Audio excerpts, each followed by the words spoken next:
Hi there, this is Dr. Shwetamra Sabharwal. Today I've decided to speak to you about something that's very close to my heart. It really bothers me when I see people suffer from this one. It's an epidemic of its own kind, yet unique to every subject that I have seen. And that is a high need of acceptance from others. Now, it's natural that we as human beings want connect and we want relationships and we make attachments. But that very subconsciously converts into being defined as or being manifested as praise, applause, acknowledgement, and acceptance. And the absence of it is extremely painful for a lot of people. Usually it takes us more than a few sessions to sort this one, but I thought, why not attempt a few minutes on this one in case I can give you some respite while you're sitting at home. I want to leave you with two thoughts today, and if that helps, then maybe I can take this forward. The first one, guys, if I was in your place, I would celebrate non-acceptance, and I'll tell you why. Non-acceptance has a direct relationship with you trading off bit by bit honest and true parts of yourself. This relationship is reciprocal, by the way.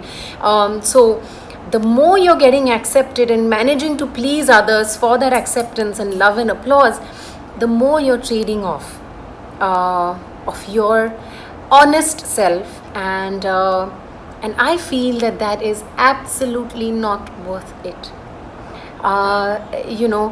We start behaving in ways that we assume people will like. We start dressing in ways that we think people will appreciate. We talk about things that the group will appreciate. We avoid talking about things that people will not appreciate, thereby gradually losing ourselves to the high need of acceptance. Okay, now this itself can be spoken of for several hours, but I will move on to the second point that I want to make. I want you to think about who are these people that you want acceptance from. They're human beings just like you, with a past, with the present, and with a lot of future worries. They're caught up in their own battles, they're caught up in their own issues, their own complexes, and also limited purview. So let's say they're not able to value what you bring to the table. They may not have been exposed to it at all. They may not have that strength in them, and thereby find it very difficult to appreciate that strength in you. So there can be so many reasons. They could be lost in their own life in various ways. So what I'm trying to get at is that while it's very difficult to empathize with someone who's hurt you, who pains you, who takes away from you every time you meet them, it's important to understand that they're actually just suffering in their own life.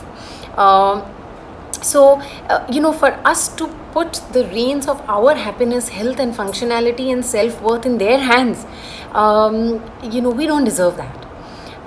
We have to understand that there is something that they're not able to appreciate you or accept you because of their own internal reasons, and those could be various.